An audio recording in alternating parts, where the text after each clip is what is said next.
What's up guys? Welcome to 2020 and welcome back to this channel. It's been a while since I made a video, about 2 weeks, but moving forward I want to make at least one new video a week. That's kind of my plan. We'll see how that goes. I've been super busy, but as you can tell, I have a Rampage Arcade1up cabinet behind me. I've been playing with this thing for the last 2.5 weeks. I love it.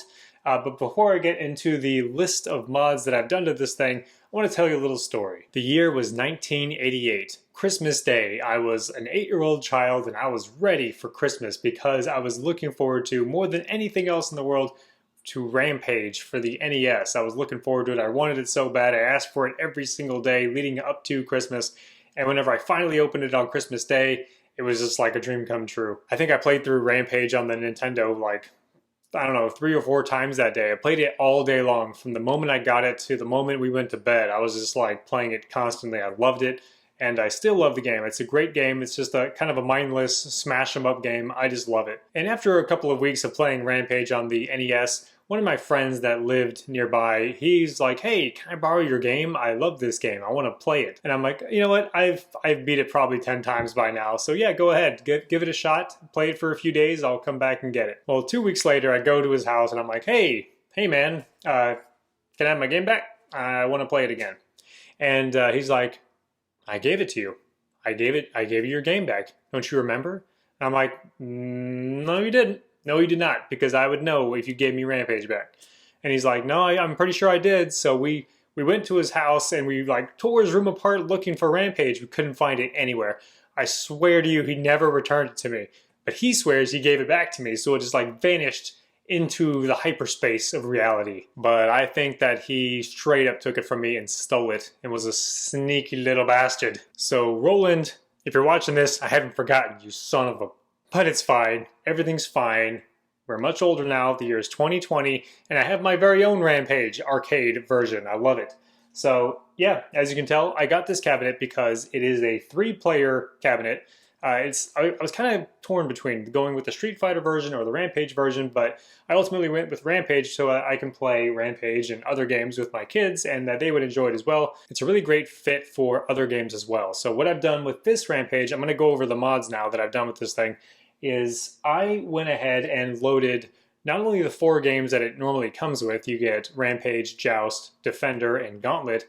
I have those 4 games on here as well, but I've added an additional 42 games that take advantage of the controller layout, whether it's 1, 2, 3, or 4-player games. I'll go over that in just a second. But yeah, it's basically as stock as possible with some slight modifications to make it even more awesome. So without further ado, let's get into the modifications. Okay, so the first thing you're going to notice is the controller layout is identical. I didn't drill any new holes. As you can see, I didn't add any select buttons or hotkeys or nothing. The cabinet is identical to how it was when I got it. But I did change the colors. So normally you would have the red button for the jump on all 3 players. So what I did is I just rearranged it to where the middle player, the second player, all of his colors are red, and then player 1 and player 3 are all white. So that way it's all at least uniform per player. And I think that looks really nice. At some point in the future, I plan on changing the colors to where maybe player 1 is like yellow and player 2 is green and player 3 is blue. That's kind of my plan, but we'll see. We'll see how that goes.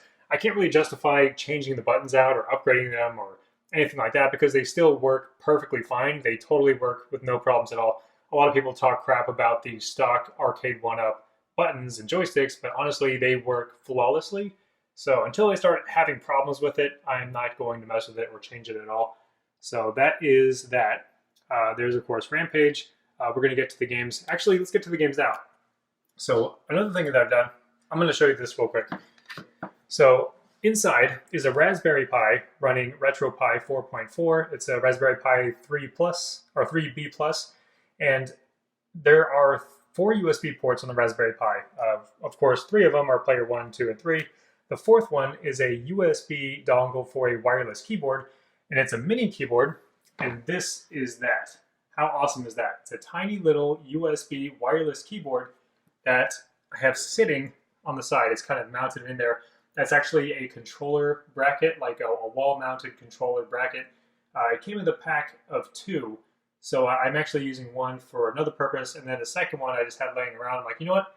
I'm going to attach it to the side of the cabinet so I can just stick that right in there, just like that. And whenever I need it, I just pull it out. But yeah, it's a wireless keyboard. It's pretty awesome. It was like 10 or 12 bucks from Amazon, and it is backlit, so you can turn on a switch to make it backlit in case you're in a really dark room. But this makes it really easy to access the main menu. So I can press the tab key right here. Boop. And then of course I can go up and down to adjust the different things. It's pretty nice. I love it. Okay, so this is Rampage. And let's actually quit out of Rampage, and I'll show you kind of some of the other games I have on here. I'm going to hit escape, go down, exit.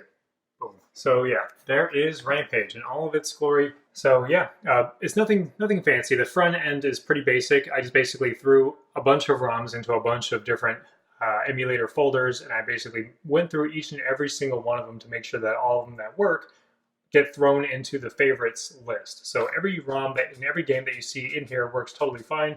Of course, you have the ROM name on the left-hand side, the screenshot on the right, along with the general game information like players and genre and such.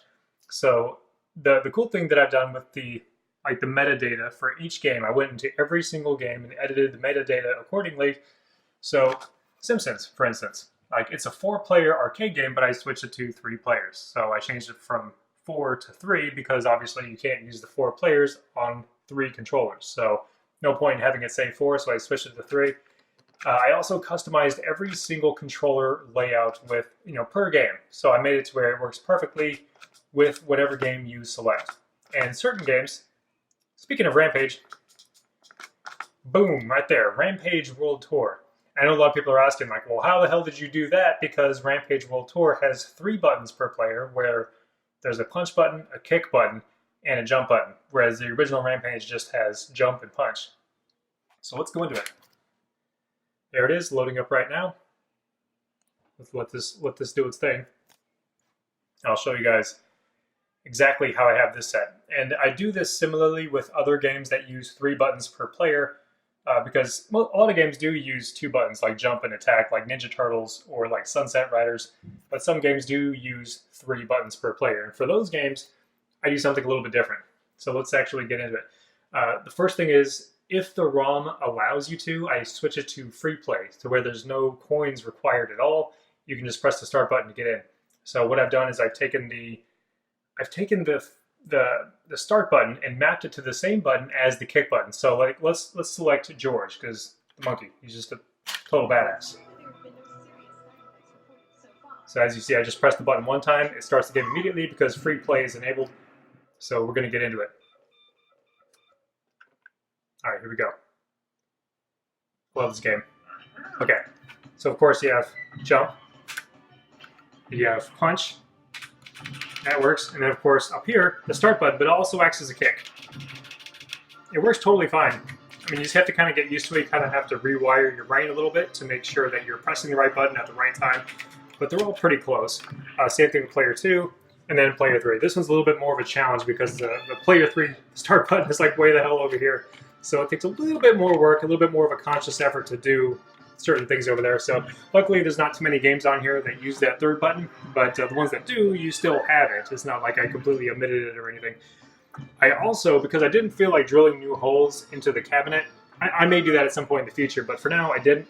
And what I did is I mapped the hotkey, because RetroPie has a hotkey where you have to hold down and then you press another button to make certain actions occur, like quitting out of a game. What I've done is I've mapped the hotkey to the on-off switch. So in order to quit out, I have to like flip this on and hit start at the same time. So let's do that. It's a little bit tricky, but it works. Look at that. Back to the menu. So yeah, that was just a taste of what I've done with the games. And certain games on here, let's go up here to some of my other favorite games. Kungfu. That was the first game I've ever played in my entire life, was Kungfu on the NES, not the arcade version, but I had to have it in here. Oh, that reminds me. So 3-player games use, of course, 1, 2, and 3 players, no problem at all. 2-player games use the far left side and the far right side as player 1 and player 2, whereas the second controller is unused.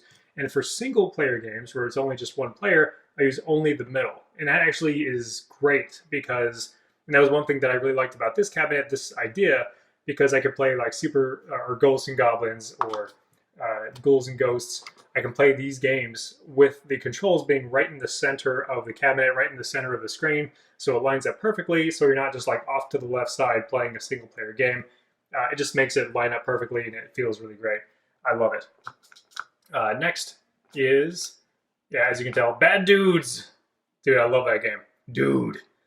I grew up playing this game, and Arcade1up is actually coming out with the Bad Dudes official release in a cabinet with the Burger Time cabinet, which is all fine and dandy, but you know what? I can just play it right now if I wanted to. And of course, Alien vs. Predator. Oh my damn. This game. I spent so much time in the arcades, so many quarters pumped into this game, Alien vs. Predator, and it's got the same kind of layout as I described earlier. Alien vs. Predator is a 3-player beat-em-up game, probably the best beat-em-up game ever made. But I mapped the buttons the same way as I did with the Rampage World Tour, where you have attack, you have jump, and I tried to make the games line up with the descriptions as much as possible. So a lot of the beat 'em up titles have an attack button and a jump button. I made sure jump is always this key, this button here, just to make it all as uniform as possible.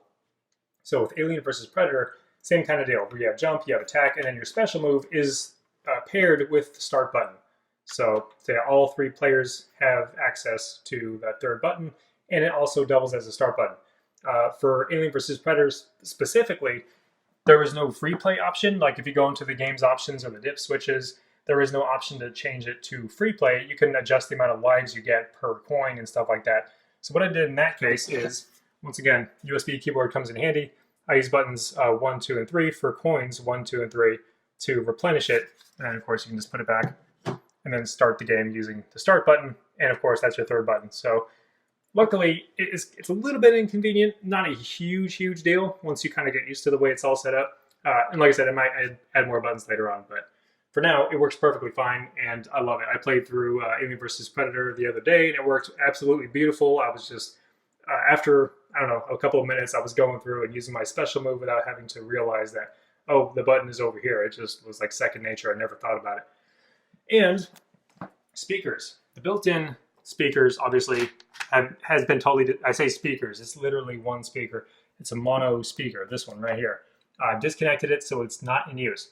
Instead, I have a pair of Logitech Z313s, which are now sitting on top of the cabinet, and the subwoofer is inside. There's a subwoofer in there. And it actually feels really great whenever you're playing and you can feel like a huge bass, or like the sound is up. You can feel the vibration down there, and it feels really good. It adds a little bit of a kick to the sound versus the built-in speaker, which has like no bass at all. It gets the job done and it serves its purpose well, but if you want that extra kick, you definitely need some sort of an upgrade. So these were Logitech Z313s, and like I said, they work great. They retail for $40, but I got them on sale. And this guy, they also have kind of a satellite volume control, which I really liked. So that's actually going, of course, the subwoofer is inside the cabinet. But here you actually have a volume switch where you can raise and lower the volume, and you can do it in a very subtle way. Whereas the built-in volume switch, at least on the Wave 1 Arcade1up cabinets, you had basically off, and then you had medium and super loud, and that was it. There was no medium ground. You couldn't get really specific with it. But with a volume dial, you definitely can. So you get better quality sound and more control over the volume. And there's a headphone jack right in the front. So if I wanted to, I could plug in a good pair of headphones into the front and just play my games that way. If I did decide to do that, which I honestly probably won't, just because it's so much better playing on an arcade cabinet and being able to hear the sounds simultaneously. And I forgot to mention, the speakers that are mounted on top of the Arcade1up cabinet are mounted via Velcro strips, so I could just rip them off if I wanted to move, or I was concerned that they would get hit by something. Anything like that, I can just take them off and reattach them pretty easily, and they stay put as long as nobody messes with them. I also use those same Velcro strips to attach the power strip in the back, which is the new way that I use to turn the machine on and off. I just flip that little switch there to activate or turn it off. So basically that's it. So this is the back of the cabinet. Let's go ahead and get into it. I'll show you what it looks like on the inside, which is not super special, but I know some people like to look at that kind of stuff. Yep, it's not pretty. But hey, it gets the job done. There is the Raspberry Pi kind of mounted there with that same Velcro strips that I mentioned earlier. And of course the controller board for the VGA and HDMI. This makes it to where the Raspberry Pi can connect to the display. That's all nice and fine and dandy. The reason why I have a cardboard strip there, it's kind of it's a piece of the box. I think it was the power strip box. That's what it was. I used some of that to attach to basically be a buffer between the VGA, the HDMI controller board, and the back of the monitor, because the back of the monitor is metal.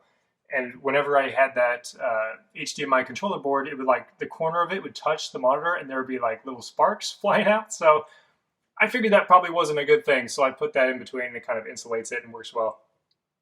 Again, Velcro to the rescue there. What else we got? That's pretty much it. And you have the 3 controllers plugged in right there and the USB dongle for the wireless keyboard. And the subwoofer is here. It's kind of hard to see. It's black, but yeah, that's it. It's just a little subwoofer, and it has a nice little kick to it. I love it. But that is it. There's really nothing special back here besides that. But yeah, that's basically all I got for this video. Thank you very much for watching. If you want to see more Arcade1up videos or discussion videos about Arcade1up or the cabinets that are coming out, which they're coming out with a bunch, let me know in the comments below. I don't typically do Arcade1up style videos, but I decided to do one to show off my cabinet and kind of give you my thoughts on the whole thing and the whole project, give you some insight into it. But anyways, please subscribe and give the video a like, and I'll see you really soon.